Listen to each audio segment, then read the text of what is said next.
Hello, hello tout le monde, welcome to the safe place by Kay. C'est notre maison, c'est votre maison, c'est surtout la maison de Dieu. Comme vous le savez, ici, on est là pour débattre sur des sujets intéressants, des sujets authentiques, des sujets où nous allons laisser libre cours à nos émotions, libre cours à notre personnalité. Et surtout, on va être vraiment authentique avec vous. Je pense que c'est le mot-clé, le mot phare de cette vision que le Saint-Esprit nous a mis à cœur. Donc aujourd'hui, nous allons nous retrouver pour parler d'un nouveau sujet qui me tient vraiment à cœur. Un sujet qui me passionne aussi parce que je n'ai pas souvent entendu parler de ce type de sujet-là sur les réseaux sociaux, alors que c'est un sujet qui, je pense, pourrait inspirer beaucoup ou certains. Donc j'espère que cette vidéo vous plaira et que vous pourrez aussi vous sentir connecté à cette parole qui va être transmise aujourd'hui.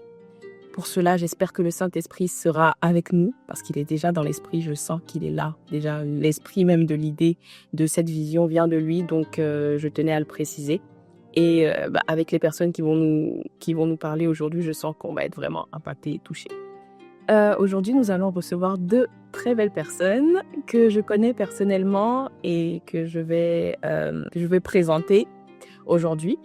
Nous allons parler avec la famille Silva. Puisque le sujet d'aujourd'hui parle des enfants de pasteurs ou les réalités liées à ce titre.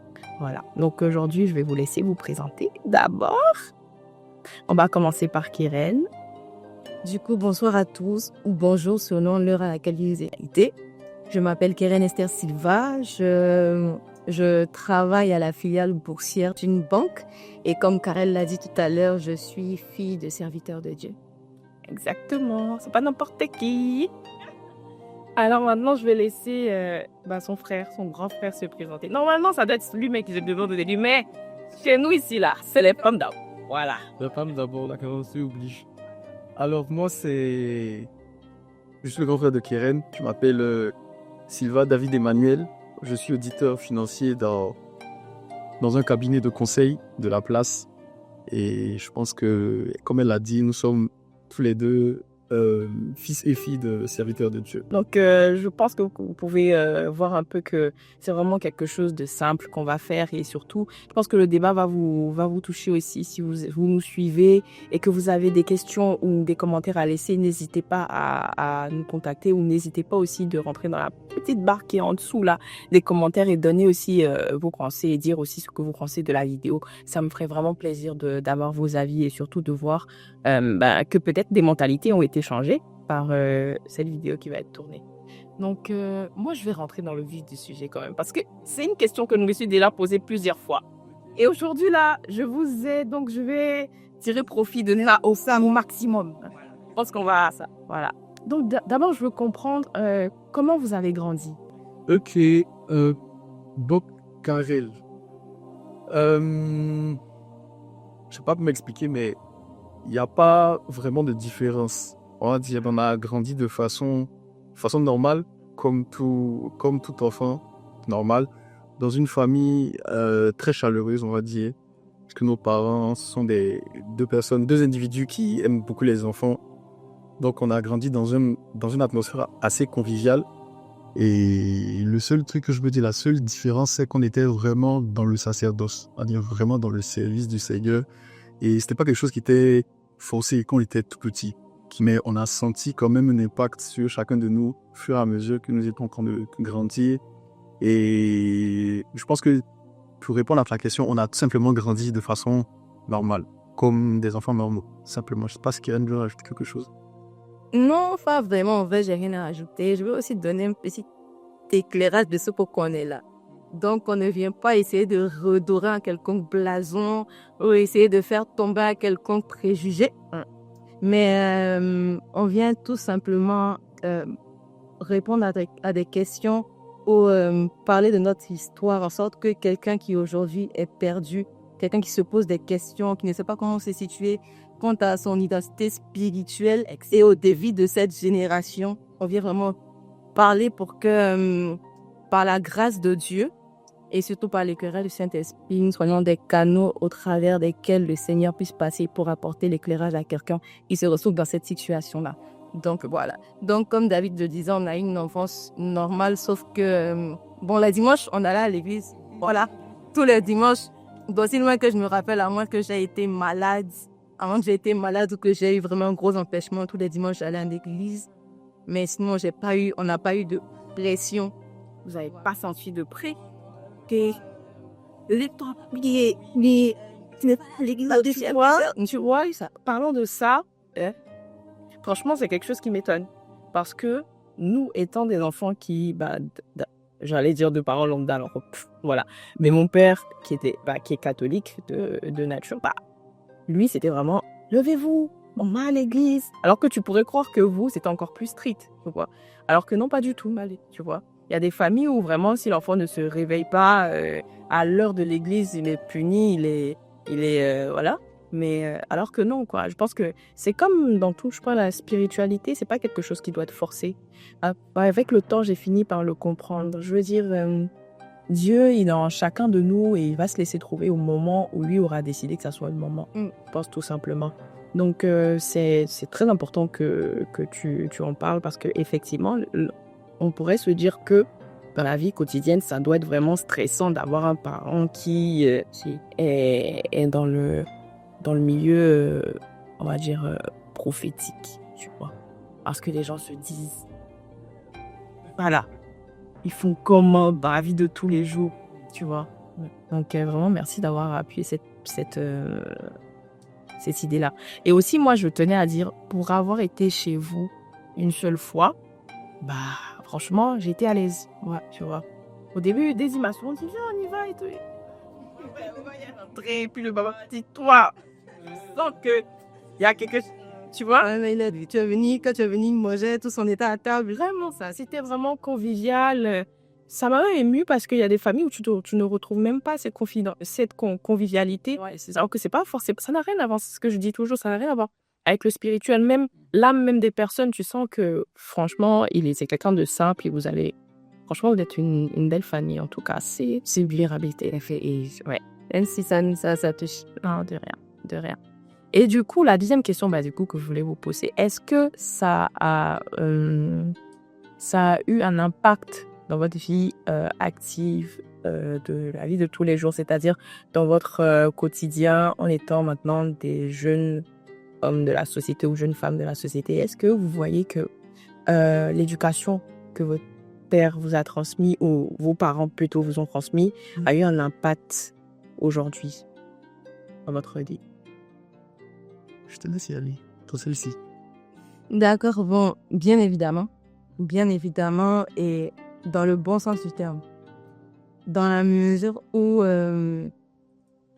les valeurs qu'on prône, les messages qui sont précédés, les enseignements qu'on a, c'est l'éducation qu'on a reçue. Parce que papa ne peut pas aller prêcher quelque chose à l'église alors que c'est pas ce qu'on vit à la maison. Donc les mêmes messages qui sont prêchés, l'amour, chercher les fruits du Saint-Esprit, la patience, la persévérance, la tolérance, le pardon, c'est des valeurs qui nous ont inculquées dans l'éducation. Donc ça fait qu'aujourd'hui, dans cette société, on est des jeunes adultes, on vit ces valeurs-là. Et ça fait la différence dans le travail. Souvent même quand on est là, il y a certains sujets que des personnes évitent parce qu'ils savent que c'est une vie de pasteur.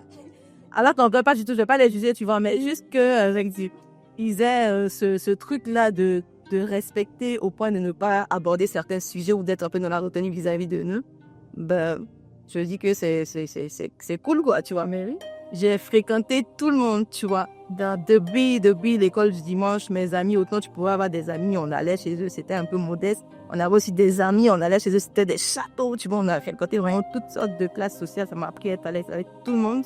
Donc j'arrive comme un petit caméléon, tu me mets quelque part, partir là-bas, je dors, je suis à l'aise, tu me mets la clim, je suis à l'aise, vraiment. Ouais. Damit.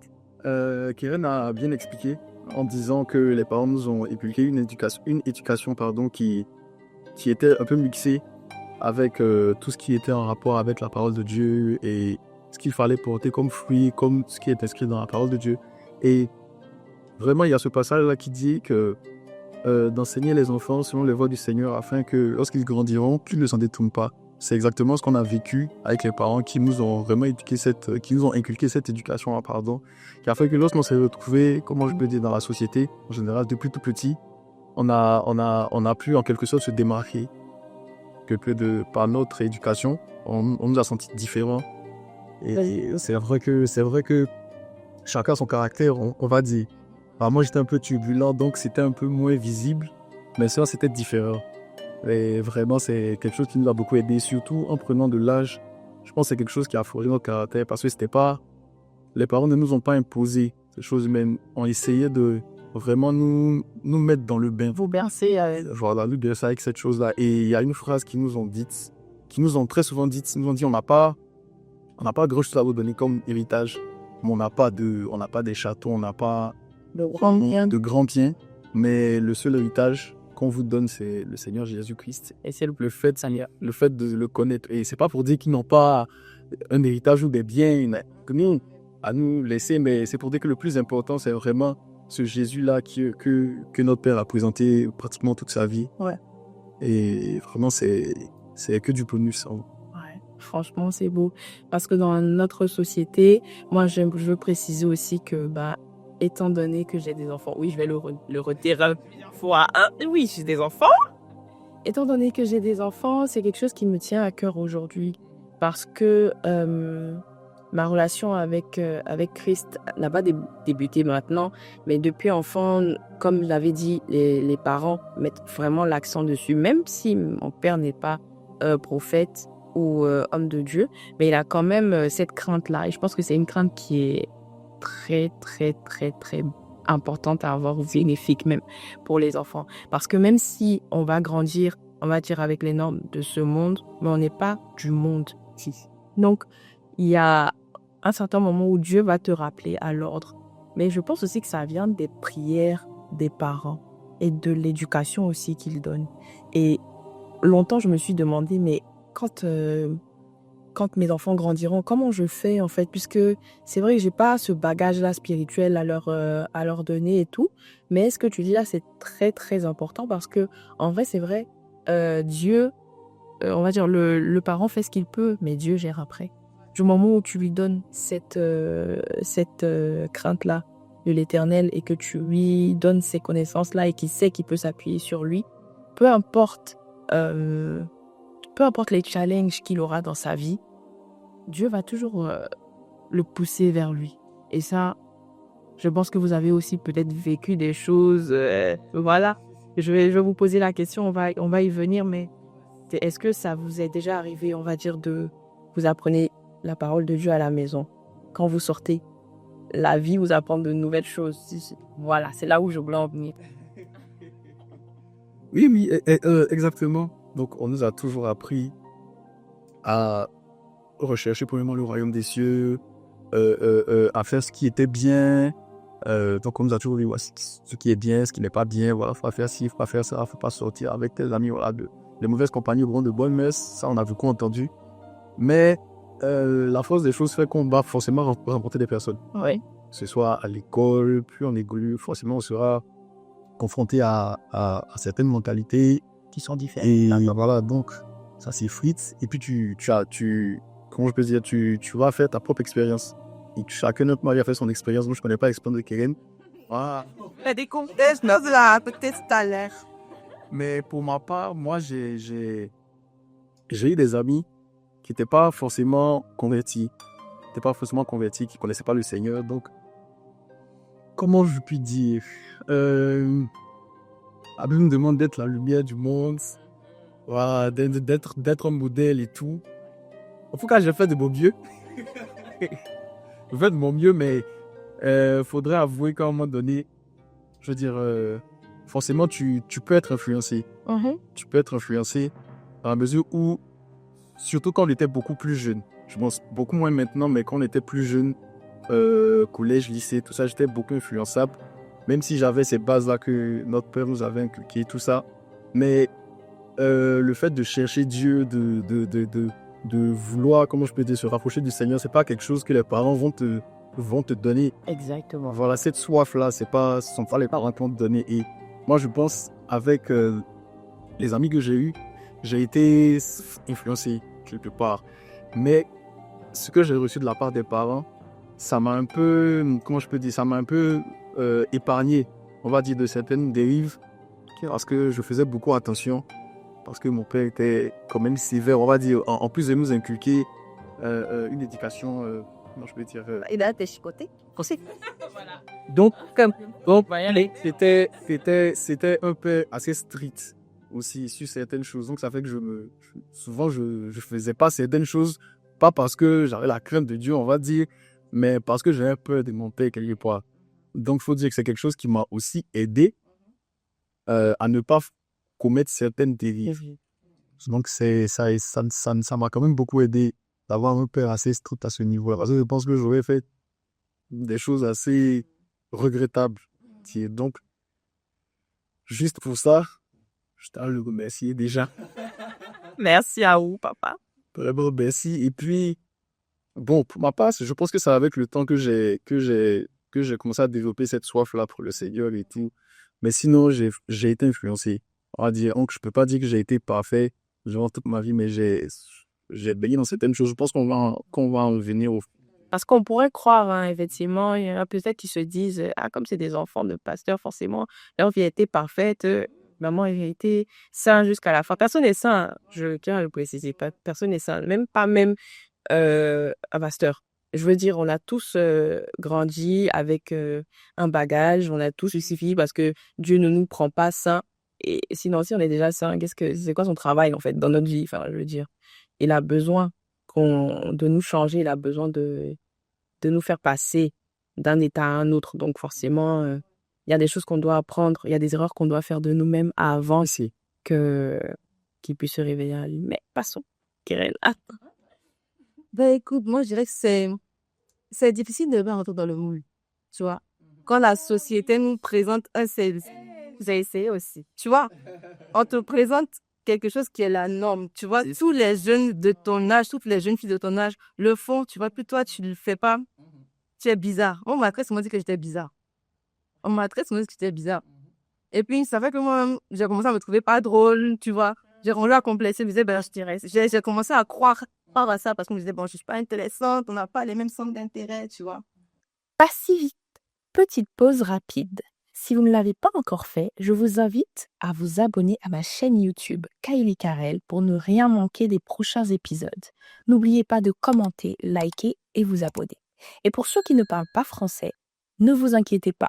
Pensez à activer les sous-titres, ça vous aidera à tout bien comprendre. Allez, on reprend vite. Donc, c'est vraiment difficile d'essayer de se mettre à part. C'est facile à dire, mais c'est difficile à faire. Tu es souvent tenté. Moi, je ne vais pas mentir, j'ai souvent suivi mes camarades. Tu es tenté, je laisse suivre. Tout se fait. Parce que, bon, je ne voulais pas continuer encore, c'est toujours toi. Mais, par la grâce de Dieu, je me suis trouvée dans certains environnements. Mon père n'était pas là, ma mère n'était pas là, on n'avait rien à voir avec eux. Je pouvais faire tout ce que je voulais. Ouais. Mais vraiment, la crainte de Dieu en moi, c'est ici. Alors, moi, je me suis retrouvée dans des endroits, disons. Puis je me suis assise, je me suis dit, tu fais quoi là en fait? Genre, c'est assuré de mon esprit, qu'est-ce que tu fais là en fait? C'est pas ta place. Donc je suis là, je suis assise et puis je regarde tout le monde en mode, mais je fais pas ici. Et ça, c'est pas que mon père m'a pas regardé, c'est pas maman m'a assis, c'est vraiment, il y a quelque chose en moi qui m'a fait comprendre que je me sentais pas à l'aise, tu vois. Même quand je vois, par exemple, on sort, on se fait un resto avec des copines, tu vois, ça va, tout le monde s'habiller, tu vois, Valérin, tu vois, le style. Les chéris, je connais quelqu'un. Je sais de quoi tu parles. Même si moi-même, je veux essayer, tu vois. Le fait que, par exemple, je vais mettre un truc super court ou un truc un peu dénudé, je suis pas à l'aise. On n'est pas en train de juger. Non, on ne juge pas aussi. Je ne juge vraiment personne. Franchement, si vous me connaissez personnellement, vous savez que je n'ai pas de problème. Moi-même, il a te dit que ça fait ma chérie, il a te prendre ta photo. Mais je vais dire que moi, personnellement, pour les valeurs que je présente, surtout le fait que ton père soit un serviteur de Dieu, il ne peut pas aller à la chair et donner des conseils, présenter une certaine manière de faire de ce métier. Parce que tout le monde regarde ses enfants et se dit, ah, si il dit ça, non, il a des enfants. On va pas suivre ses enfants qu'on se quitte. Mais hormis cela, même, comme elle a expliqué, ça vient d'elle. Ouais. C'est pas un ressenti, moi qui ai été allée à un secret, c'est elle son ressenti, en fait. Non, naturellement, il y a certains endroits dans lesquels je vais me retrouver et je peux essayer de forcer, tu vois. Limite forcer, essayer de faire comme tout le monde.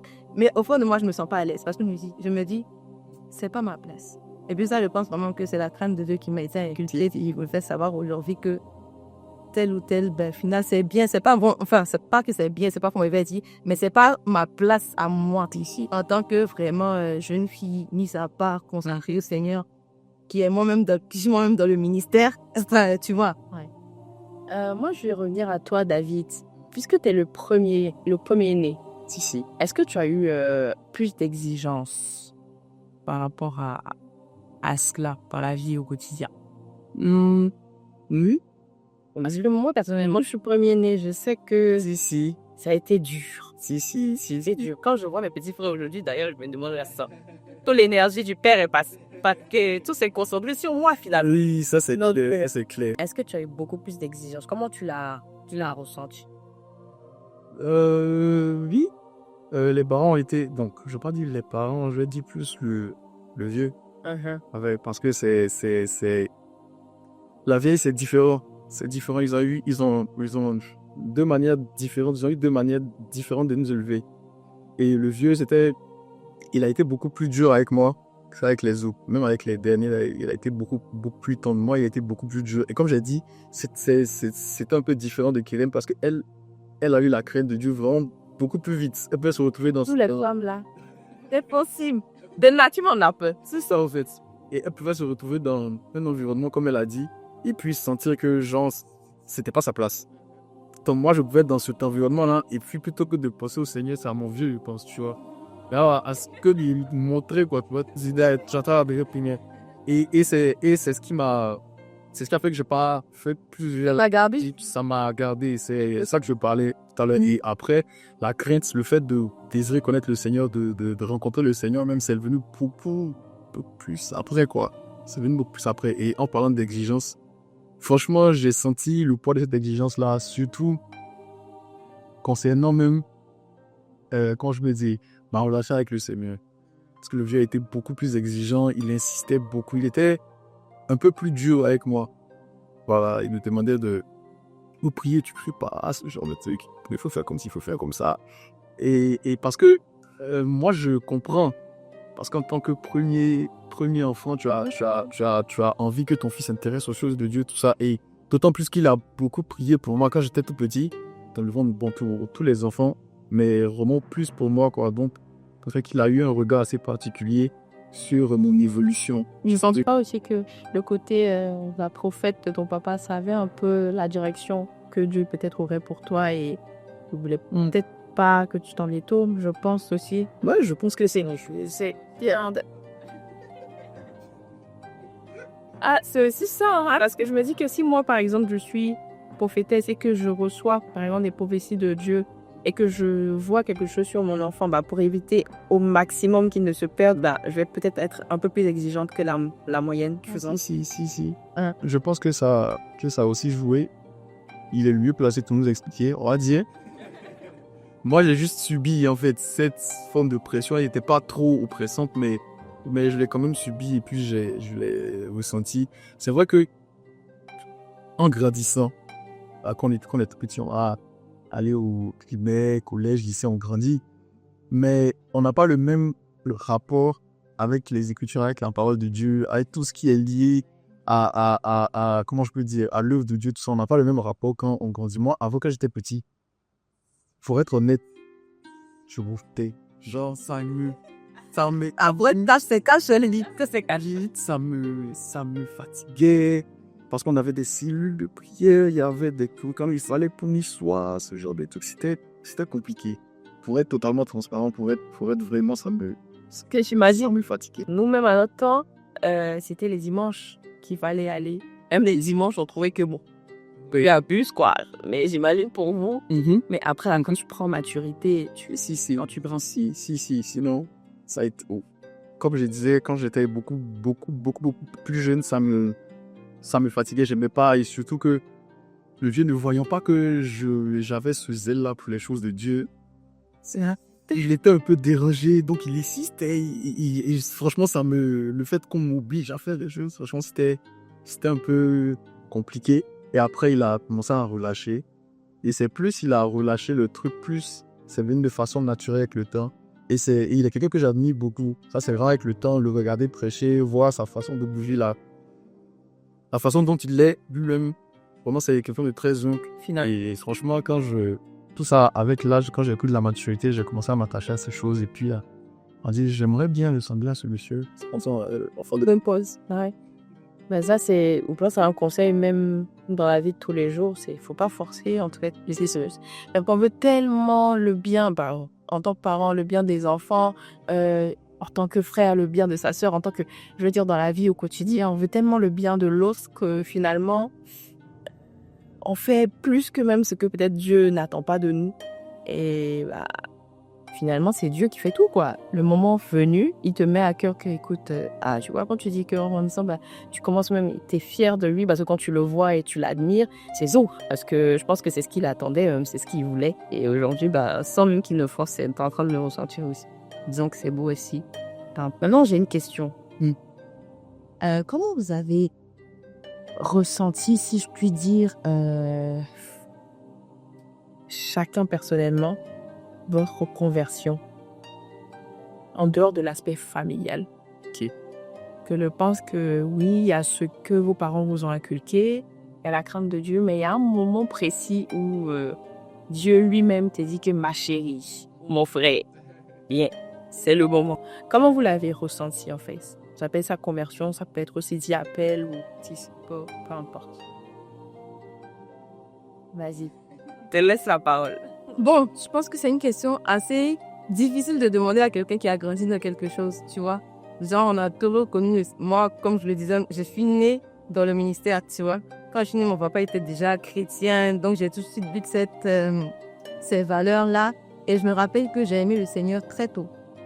Tu vois, vraiment très tôt, je peux te donner un exemple. On était une fois, il y avait un gala de fin d'année à l'église, et puis il y avait une tombola.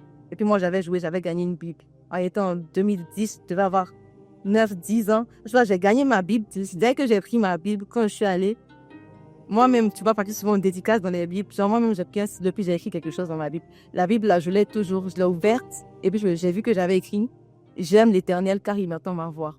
J'avais dit, tu vois. Genre, j'ai toujours connu le Seigneur, j'ai toujours aimé le Seigneur. Mais je peux te donner, par exemple, un moment qui a été un tournant décisif dans ma marche avec le Seigneur. Genre quelque chose qui a vraiment bouleversé ma composition. Et puis je me suis dit, je vais jamais laisser la main de Jésus. Ça, par contre, je peux te donner. Je vais essayer de ne pas faire long parce que ça peut être l'objet de tout un épisode. Mais vraiment, moi, on peut dire que en grandissant, tout me réussissait. Tu vois, à l'école, j'étais toujours parmi les meilleurs de mes promos. J'avais des tableaux d'honneur, des discernements. Tout le monde m'aimait bien à l'église, partout. On me disait que j'étais une gentille fille, j'étais jolie. Toutes les mamans m'aimaient bien. Tu vois, et puis on arrive là, quoi. Franchement, c'est mon étoile. Non, mais je veux dire, tout était bien tracé. Honnêtement, et en grandissant vers la 2e année universitaire, j'étais parmi les majeurs de ma promo. J'avais lancé une activité, un petit business où je venais des vêtements en ligne et ça marchait bien. J'arrivais à épuiser des stocks en 2-3 semaines. J'épuisais mes stocks. En ce moment-là aussi, j'avais mon petit chéri qui était dans un domaine où il venait de passer un cap qui est assez décisif pour les personnes qui sont dans ce domaine-là. Genre, quand tu passes ce cap-là, c'est là. Tu vois, on l'a percé. Donc, on peut dire que les choses étaient bien parties pour moi. Tu vois, les choses étaient vraiment... Il y avait une certaine caricature de mon avenir qui était pète là et c'était vraiment bien parti. Et puis, à un moment donné, dans ma marche, j'ai croisé celle qu'on appelle la vie.